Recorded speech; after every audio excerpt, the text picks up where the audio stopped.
이 시간 살펴볼 말씀이 창세기 3장 말씀인데요. 이 창세기 3장에는 인류 최초의 범죄 사건이 기록이 되어 있습니다.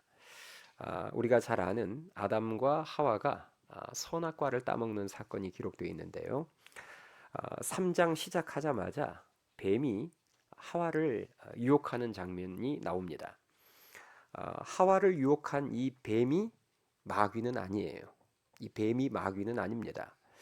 마귀가 인간을 유혹하는 도구로 사용한, 즉 마귀에게 쓰임 받은 그런 강교한 존재죠. 뱀은 하와에게 접근해서 하나님의 말씀을 어기고 선악과를 따먹도록 유혹했는데요. 아시는 대로 하와는 이 유혹에 넘어가서 죄를 짓고 말았습니다. 자신이 먼저 선악과를 따먹고 그리고 남편에게도 선악과를 건네주어서 함께 먹게 했어요. 자, 우리가 이 안타까운 범죄를 보면서 먼저 깨달아야 될 것은 항상 어떤 참사가 일어나기 전에는 반드시 전조 증상이 먼저 나타납니다. 그 전조 증상이 먼저 나타나지 않는 대참사는 없어요. 항상 우리 보통 대참사가 터지면 이것은 예고된 참사였다. 뉴스에서 흔히 나오는 멘트가 그 멘트 아닙니까? 이 선악과를 따먹는 범죄가 있기 전에 먼저 이런 죄를 지을 환경이 만들어졌다는 거예요. 자, 하나님이 선악과를 따먹지 말라고 명하셨다면 선악과 근처에 가지 않는 것이 지혜입니다. 그런데 어리석은 사람들은 따먹지만 않으면 되지. 그러면서 선악과 근처에 가서 그것을 구경해요. 이것이 바로 죄를 지을 환경이 되는 것입니다. 따먹지 않아야 될 선악과 근처에 가서 그것을 따먹지만 않으면 되지 하면서 구경하는 것, 그렇게 구경하다가 다 넘어가고 넘어지는 거예요. 오늘날 중독에 걸린 사람들, 뭐 도박 중독에 걸린 사람들도 처음부터 나는 도박 중독자가 되어야 되겠다 하고 도박을 시작한 사람은 없습니다. 처음에는 가볍게 구경부터 시작하는 경우들이 대부분이에요.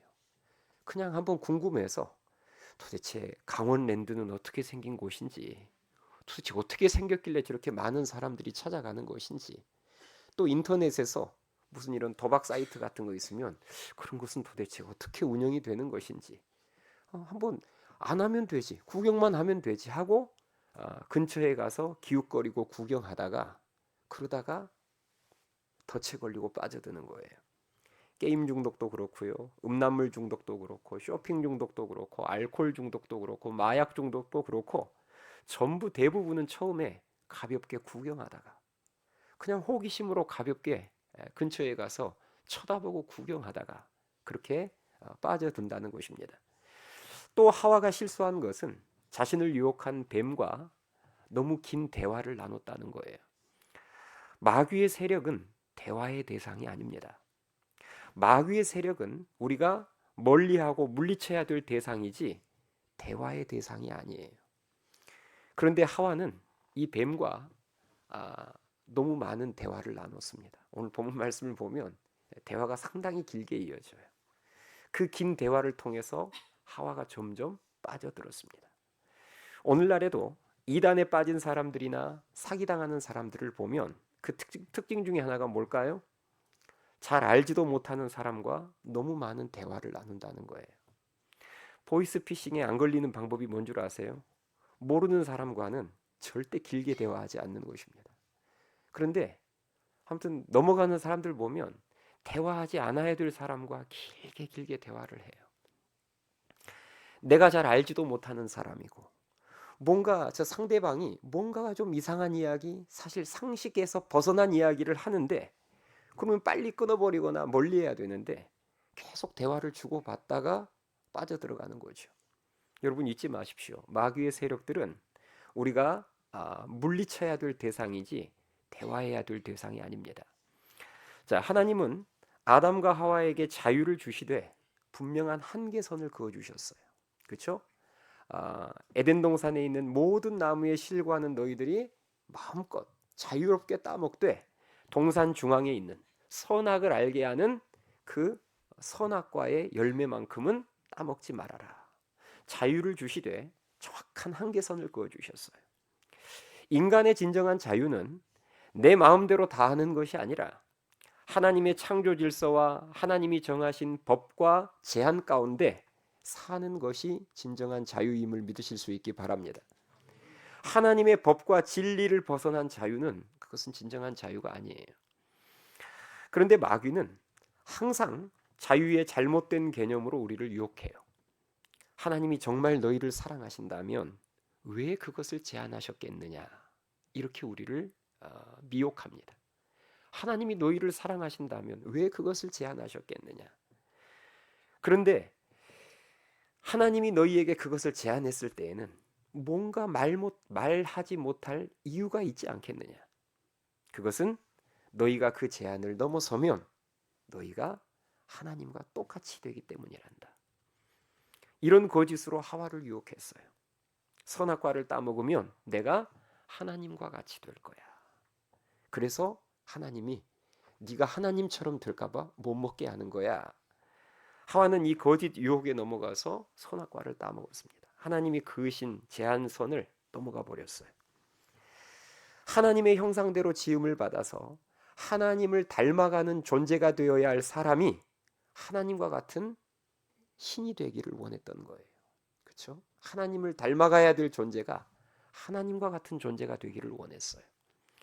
아담과 하와는 이렇게 어리석었고 이렇게 교만했고 이렇게 배은망덕했습니다.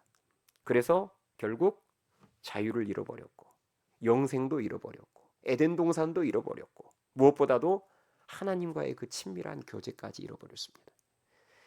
이런 인간의 죄악 앞에서 하나님이 어떻게 반응을 하셨을까? 이걸 오늘 이 시간에 살펴보려고 해요. 이런 인간의 무지하고 어리석고 배은망덕한 죄악 앞에서 하나님이 어떻게 반응을 하셨을까? 그 반응을 함께 살펴보겠습니다. 먼저 하나님께서는 아담과 하와의 죄를 추궁하셨습니다. 첫 번째 반응이 추궁이었어요. 하나님께서는 아담을 향해서 내가 먹지 말라 명한 그 나무의 열매를 내가 먹었느냐, 이렇게 추궁하셨고요. 하와에게는 내가 어찌하여 이렇게 하였느냐, 이렇게 추궁하셨습니다. 그런데 아담과 하와를 유혹한 뱀을 향해서는 어떤 추궁도 하지 않으셨습니다. 오늘 본문 14절을 한번 보실래요? 자, 3장 14절.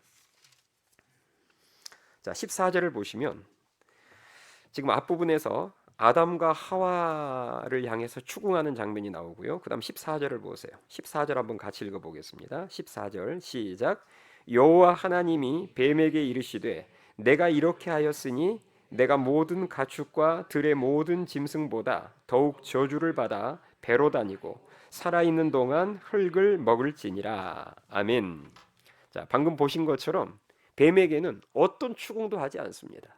그냥 네가 이렇게 했으니 너는 저주를 받아서 앞으로 배로 기어다니고 흙을 먹고 살아라 하고 벌을 내리실 뿐이었어요. 왜 하나님이 강교한 뱀에게는 추궁하지 않으셨을까요? 마귀의 도구가 되었던 뱀에게는 아무런 기대가 없으셨기 때문입니다. 그래서 추궁은 없었고 오직 죄에 대한 형벌만 있을 뿐이었어요. 그러나 하나님의 형상대로 지음받은 아담과 하와에게는 달랐죠. 하나님이 아담과 하와에게 추궁을 하셨다는 것은, 그렇죠? 지은 죄에 대해서 아담과 하와에게는 추궁을 하셨다는 것은 기대가 있었다는 말이고 그들의 회복을 원하신다는 말입니다. 그래서 우리도 그렇잖아요. 사랑하는 내 자녀가 어떤 잘못을 하고 죄를 지으면 부모들이 뭐해요? 자녀에게 추궁합니다. 너 왜 그랬어? 이게 추궁이에요. 내 자녀가 무슨 실수하고 잘못하면 부모가 바로 하는 말이 그거 아니에요? 너 왜 그랬어? 엄마가 분명히 이렇게 하지 말라고 말했었는데 너 왜 그랬어? 이거 진짜 네가 한 건 맞아? 네, 이게 추궁이에요. 부모가 자녀를 향해서 이렇게 추궁하며 확인하는 것은 자녀를 사랑하기 때문이고 기대가 있기 때문이고 회복을 원하기 때문입니다. 그런데 남의 자식이 잘못을 하고 죄를 지으면 추궁하지 않죠. 그냥 지적하고 처벌하고 대가 받아내면 됩니다. 남의 자식이 죄를 지었는데 거기 대고 추궁하는 사람들은 없어요. 하나님은 저와 여러분들을 사랑하셔서 오늘도 말씀으로 우리가 지은 죄에 대해서 추궁하십니다. 목사님들이 이 강단에서 전하는 설교 말씀에는 하나님의 추궁이 들어있어요. 너 왜 그랬어? 목사님이 전하는 설교 제목 이런 건 다 다르지만 결국 이 설교 안에는 항상 들어있는 게 뭐냐면 너 왜 그랬어? 너 그거 몰랐던 것은 아니었잖아. 너 전에 내가 한번 그거 앞에서 이미 너에게 이야기해주고 당부하지 않았어? 그런데 너 왜 그랬어? 네. 목사님들의 설교 안에는 그 내용이 다 들어있어요. 네. 이런 하나님의 추궁 속에서 우리는 나를 향한 하나님의 기대와 관심과 사랑을 깨달아야 합니다. 그것이 없다면 추궁하지 않으시기 때문입니다. 자, 아담과 하와의 죄에 대한 하나님의 두 번째 반응은 무엇이었느냐? 그것은 징계였습니다. 하나님은 추궁만 하지 않으셨어요. 아담과 하와에게 죄에 대한 자백을 받아내신 후에 그 죄에 대해서 징계하셨습니다. 하와에게는 임신하는 고통과 출산의 고통을 더하셨고요. 그리고 남편의 다스림을 받도록 질서를 정하셨습니다. 자, 오늘 본문 16절 말씀을 보겠습니다. 자, 16절 말씀. 자, 16절 한번 같이 읽어보겠습니다. 어떤 징계를 내리셨는지 여자에게 하와에게 16절 시작. 또 여자에게 이르시되 내가 내게 임신하는 고통을 크게 더하리니 내가 수고하고 자식을 낳을 것이며 너는 남편을 원하고 남편은 너를 다스릴 것이니라 하시고 아멘. 예. 자, 이렇게 하나님은 분명한 징계를 내리셨습니다. 그렇다면 아담에게는 어떤 징계를 내리셨을까요? 그 다음 절 17절에 나오는데요. 자, 17절도 한번 같이 읽어보겠습니다. 17절 시작. 아담에게 이르시되 내가 내 아내의 말을 듣고 내가 내게 먹지 말라 한 나무의 열매를 먹었은즉 땅은 너로 말미암아 저주를 받고 너는 내 평생에 수고하여야 그 소산을 먹으리라. 아멘. 자, 지금 남자에게 아담에게 내리신 징계가 뭐예요? 저주받은 땅에서 평생 뭐 해야 먹고 살 수 있다? 수고해야 먹고 살 수 있다. 그래서 남자들의 삶이 늘 피곤한 거예요. 우리 남자 성도님들 보면 항상 피곤해 있잖아요. 그렇죠? 네. 가족들을 위해서 뼈 빠지게 죽을 때까지 고생해야 되는 이유가 바로 여기 있습니다. 너무 정부 탓하지 마세요. 대통령 계속 바뀌어봐야 사실 우리는 계속 우리가 하는 핑계는 뭐냐면 정부가 문제다, 대통령이 문제다, 국회의원들이 문제다 하는데 근본적인 원인은 여기에 있어요. 우리는 뼈 빠지게 수고할 수밖에 없는 세상을 살 수밖에 없습니다. 우리 죄의 결과물이에요. 이게 우리에게 주신 징계예요. 그래서 저를 포함해서 남자 성도님들은 고생을 하면 그냥 이거 다 내 죄가 이렇게 만들었느니 그러려니 하시고 뼈 빠지게 일하실 수 있기를 바랍니다. 네. 뼈 빠지게 일하면서 우리는 죄가 이런 무서운 결과를 가져왔구나. 네. 사장님만 탓하고 있을 게 아니라 정부 탓만 하고 있을 게 아니라 결국은 우리의 죄가 이런 결과를 가져왔구나. 이걸 우리들이 놓치면 안 돼요.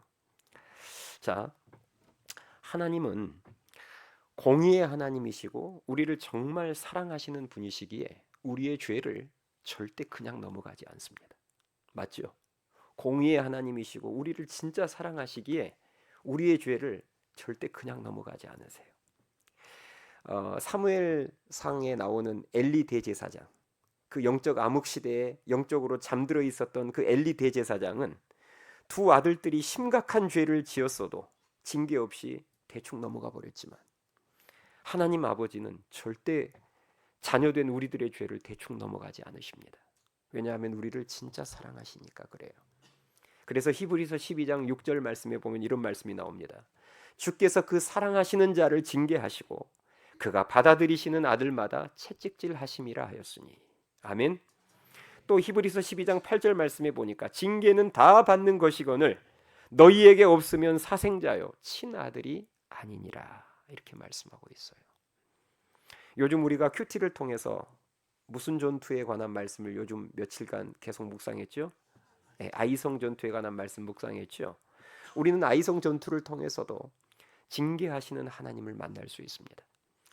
이스라엘을 하나님이 정말 사랑하시니까 아간의 범죄를 대충 넘어가지 않으시는 거예요. 사랑하니까 그러시는 거예요. 그래서 아이성 전투에서 패하게 하시잖아요. 그게 징계예요.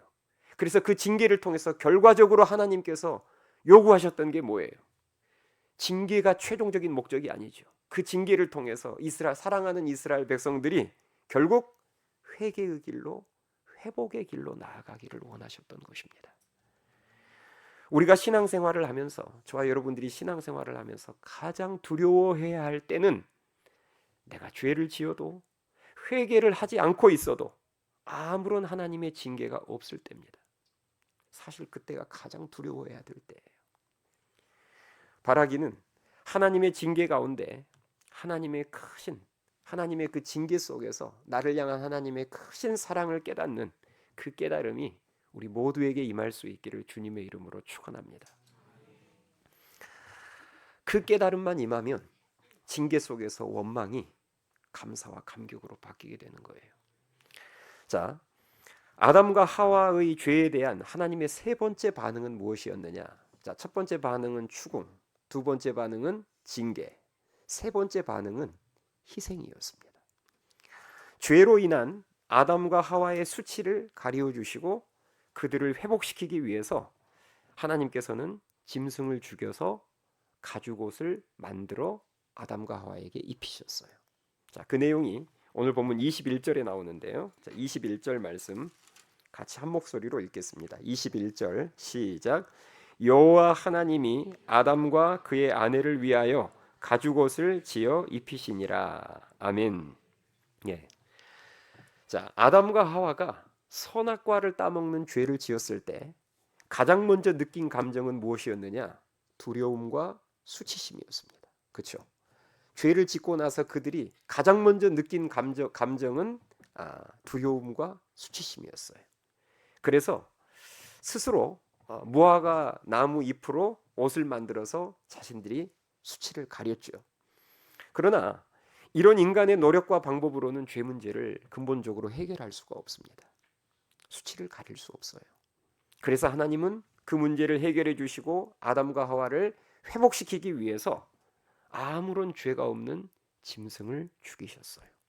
그리고 그 짐승의 가죽으로 옷을 만들어서 아담과 하와의 수치를 가려주셨습니다. 이것이 바로 원복음입니다. 원복음. 죄인의 수치가 가려지기 위해서는, 죄인이 다시 하나님 앞에 서기 위해서는 죄가 없는 누군가가 대신 제물이 되어서 죽어야 한다는 거예요. 이게 원복음입니다. 여기서 가죽옷은 예수 그리스도의 희생과 십자가의 공로를 상징하는 것입니다. 하나님은 우리의 죄 문제를 해결해 주시기 위해서 그 죄값을 죄가 없으신 예수님에게 받아내셨습니다. 예수님을 대신 죽이셨어요. 그리고 그 예수님의 피로 우리의 죄를 씻어 주셨고 우리의 수치를 가려 주셨음을 믿으실 수 있기 바랍니다. 그래서 이 오늘 본문에 나오는 이 가죽옷 사건은 앞으로 하나님께서 죄인들을 어떻게 구원하실지에 대한 구원 계획이 함축적으로 담겨 있는 매우 상징적인 사건입니다. 하나님은 아담과 하와를 위해 짐승을 죽여 이렇게 가죽옷을 지으셨을 때, 그때를 여러분들이 한번 상상해 보세요. 아담과 하와를 위해서 죄 없는 짐승을 죽여서 아담과 하와에게 입히기 위한 가죽옷을 지으셨을 때 이미 하나님은 무엇을 생각하고 계셨을까요? 예수님의 죽음을 생각하고 계셨을 것입니다. 지금은 내가 이 짐승을 죽여서 이 짐승의 희생으로 저들의 수치와 죄악을 가리우지만, 그러나 이것은 근본적으로 죄를 해결할 수 없기에 결국 나중에 때가 되면 나는 내 아들을 죽여서 저들의 죄 문제를 해결해 주고 수치를 가려주리라. 하나님은 틀림없이 이 가죽옷을 지으실 때 장차 있을 내가 내 아들을 죽여서 그리스도의 의의 옷으로 저들을 입혀줄 그것을 생각하고 계셨을 것입니다. 과거에 어린이 전도협회에서 불렀던 찬양 중에서 이런 찬양이 있었습니다. 심판이 나에게 넘네. 주의 피는 내 죄 가리네. 예수님 날 위해 돌아가셨으니 심판이 나에게 넘네. 심판이 나에겐 없네. 주의 피는 내 죄 가리네. 예수님 날 위해 돌아가셨으니 심판이 나에겐 없네. 할렐루야. 하나님의 크신 그 은혜를 배반하고 하나님과 같이 되려고 했었던 그 배은망덕한 아담과 하와를 위해서 하나님이 준비하신 것은 바로 당신의 희생이었습니다.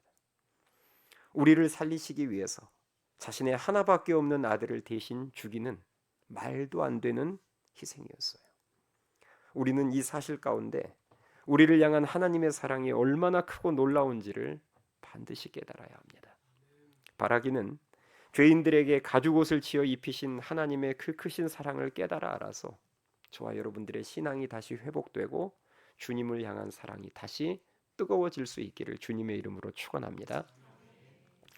아담과 하와의 죄에 대한 하나님의 마지막 반응은 그들을 에덴 동산에서 추방하는 것이었습니다. 하나님의 마지막 반응, 추방이었어요. 추방. 하나님은 가죽옷을 지어서 입히신 후에 그들을 에덴 동산에서 뭐 하셨다고요? 추방시키셨습니다. 자, 오늘 본문 22절에서부터 그 내용이 나오는데요. 자, 22절 보세요. 22절. 자, 22절부터 제가 읽을 테니까 내용 여러분 잘 살펴보세요. 자, 22절부터 제가 읽겠습니다. 여호와 하나님이 이르시되 보라 이 사람이 선악을 아는 일에 우리 중 하나같이 되었으니 그가 그의 손을 들어 생명나무 열매도 따먹고 영생할까 하노라 하시고 여호와 하나님이 에덴 동산에서 그를 내보내어 그의 근원이 된 땅을 갈게 하시니라. 이같이 하나님이 그 사람을 쫓아내시고 에덴 동산 동쪽에 그룹들과 두루 도는 불칼을 두어 생명나무의 길을 지키게 하시니라. 아멘. 자, 방금 여러분이 읽었던 이 말씀을 보시면 하나님께서 아담과 하와를 에덴 동산에서 추방시키신 이유가 분명하게 기록이 되어 있습니다.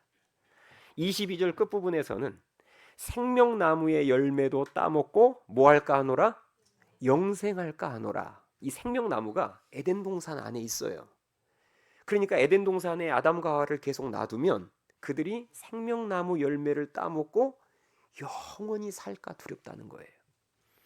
그리고 24절에 보면 에덴 동산에서 추방한 시킨 다음에 아담과 하와가 혹시 또 에덴 동산으로 들어올까 싶어서 그룹은 천사들을 말해요.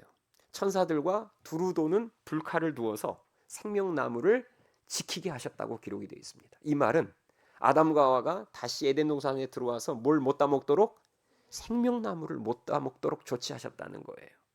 그것 때문에 추방시킨 거예요.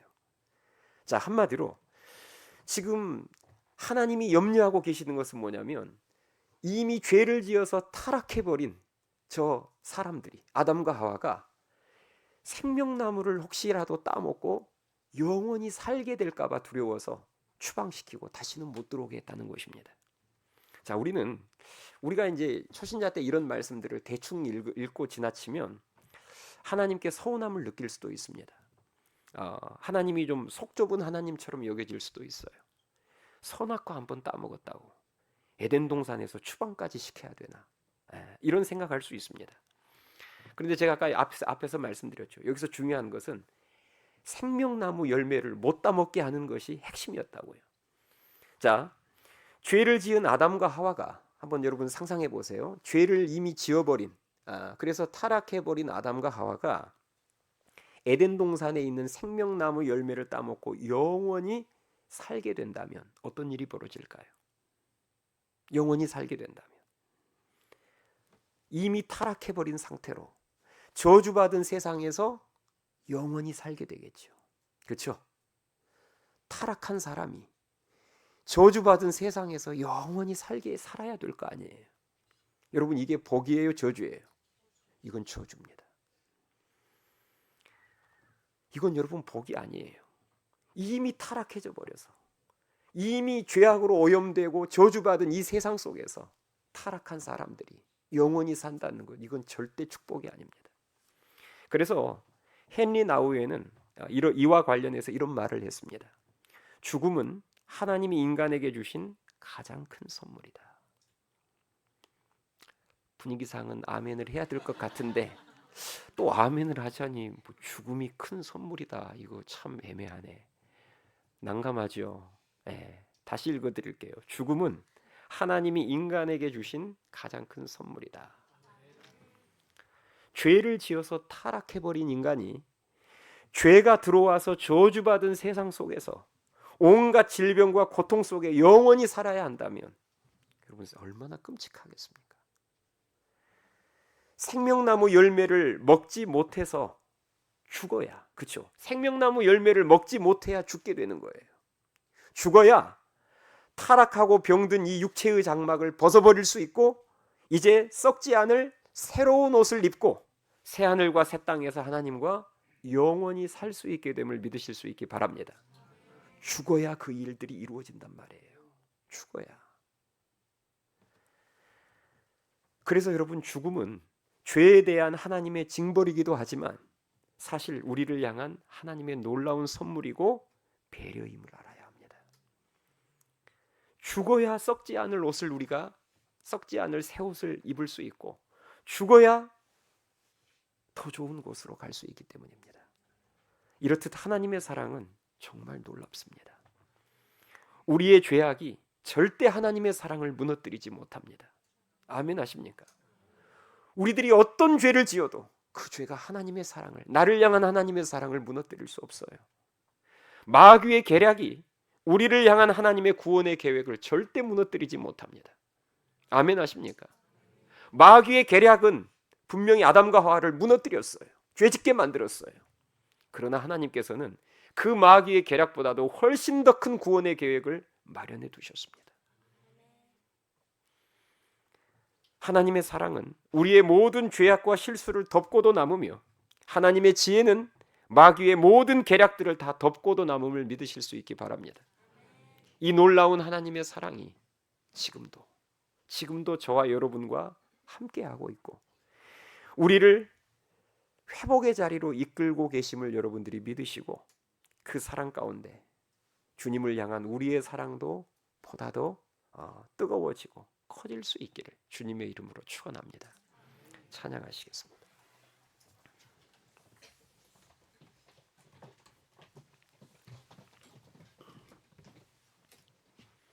우리 시간에 죄인들을 향한 하나님의 그 크신 놀라운 사랑을 우리 다 같이 찬양합시다.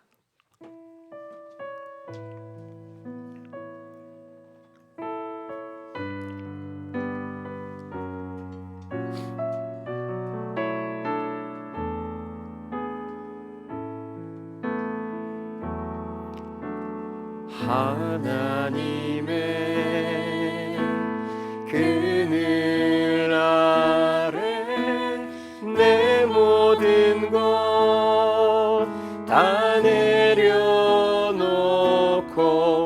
나 잠잠히 주를 묵상하네. 그 놀라우신 은혜를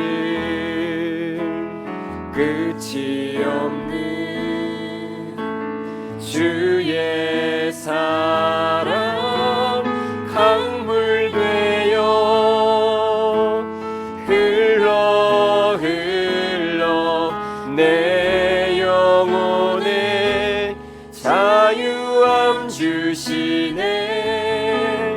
날 새롭게 하시네. 하나님 사랑 그 사랑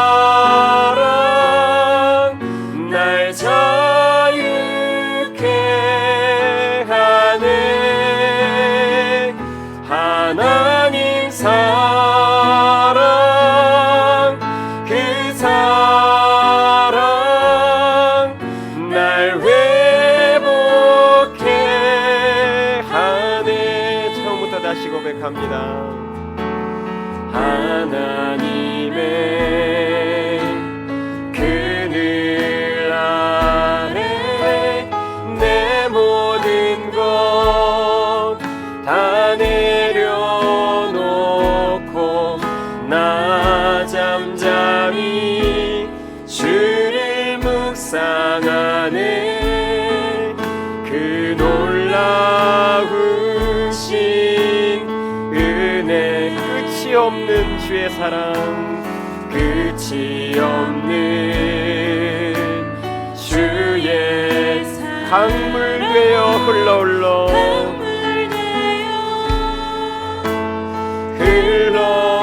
내 영혼의 자유함 주시네. 자유함 주시 날 새롭게 하시네.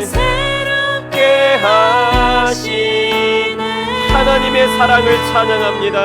하나님 사랑, 그 사랑 날 자유케 하네. 하나님 사랑, 그 사랑 날 회복해 하네. 처음부터 다시 한번 고백합니다. 하나님의 그늘 아래, 하나님의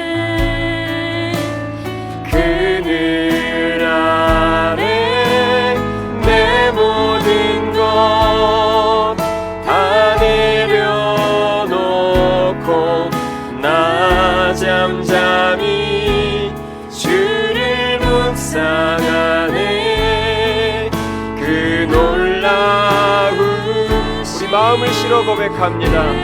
끝이 없는 주의 사랑, 끝이 없는 주의 사랑 강물 되어 흘러 내 영혼의 자유함 주시네. 자유함 주시 날 새롭게 하시네. 새롭게 하시네. 하나님 사랑, 하나님 사랑, 그 사랑 날 자유케 하네. 하나님 사랑, 그 사랑 날 회복해. 하나님의 사랑을 찬양합니다. 하나님 사랑, 그 사랑 날